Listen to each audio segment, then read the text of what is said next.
नमस्कार बच्चों, मैं रविता चौधरी और आज हम संस्कृत में आपको गणना अर्थात संख्यावाची शब्द और करवाची संख्या पढ़ाने जा रहे हैं। संस्कृत में हमने संख्यावाची शब्द लिए हैं 1 से 20 तक, 1 to 20।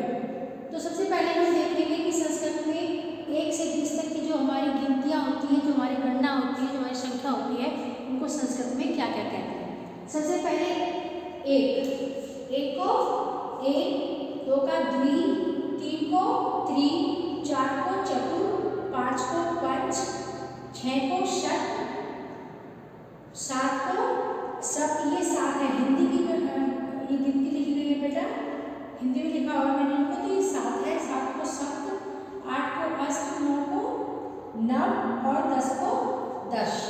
ये हो गया आपकी 1 से 10 तक की। अब यहाँ पे आ जाइए 11।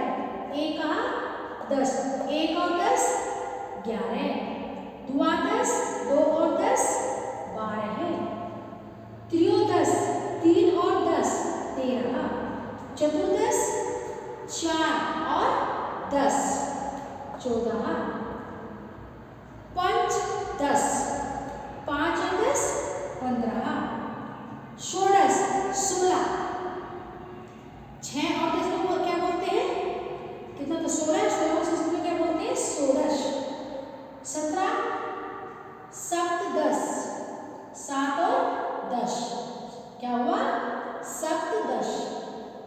8 18 अष्टदश, 8 और 10 अष्टदश यानी 18। 9 10 9 और 10 कितना होते हैं, 19। 19 को संस्कृत में क्या कहेंगे, नवदश। 20 को संस्कृत में क्या कहते हैं, विंशति, विंशति। ये हमारी 1 से 20 तक की संस्कृत में संख्या हुई बेटा हमारी, कि 1 से 20 तक की गिनती होती है, उसको संस्कृत में हम क्या कहते हैं। अब यहाँ पर है हमारी कर्मवाची संख्या। जो हमारी कर्मवाची संख्या होती है उसे हिंदी में क्या कहते हैं, संस्कृत पुल्लिंग में क्या कहते हैं, और स्त्रीलिंग संस्कृत स्त्रीलिंग में क्या कहते हैं। यहाँ पर हमारा हिंदी का रूप दिया गया है। देखिए, पहला प्रथमा, दूसरा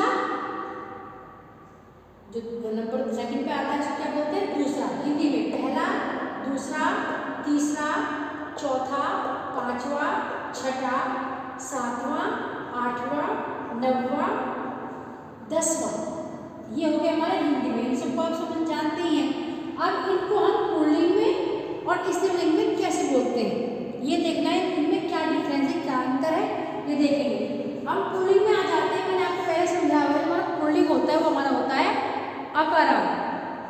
मीन्स जिस शब्द के लास्ट के वर्ण से आ की ध्वनि निकलती है वो हमारा होता है अकारांत, और अकारांत हमारा क्या होता है, पुल्लिंग होता है।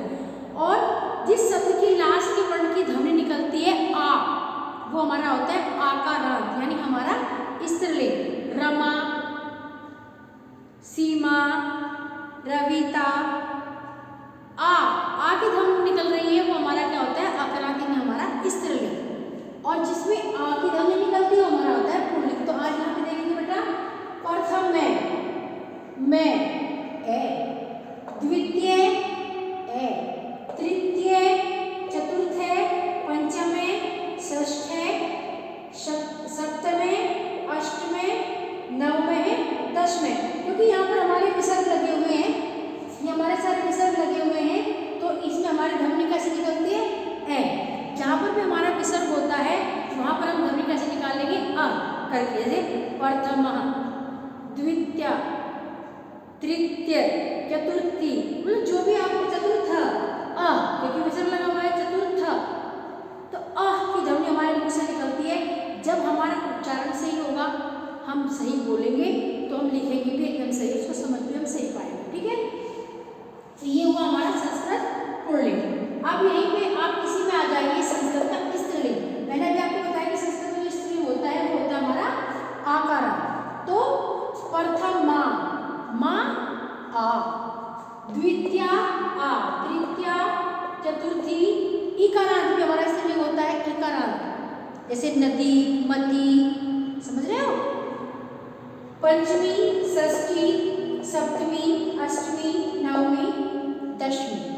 तो ये हमारा हुआ संस्कृत में हमारा स्त्रीलिंगी क्रमवाची संख्या क्रमवाइज, और ये हुई हमारी संस्कृत पुल्लिंग में क्रमवाइज, और ये हमारा हुआ हिंदी में। तो बेटा ये थी हमारी 1 से 20 तक की संस्कृत की गिनती, और ये थी हमारी 1 से 10 तक की क्रमवाची संख्या, हिंदी और संस्कृत पुल्लिंग और संस्कृत स्त्रीलिंग दोनों। धन्यवाद।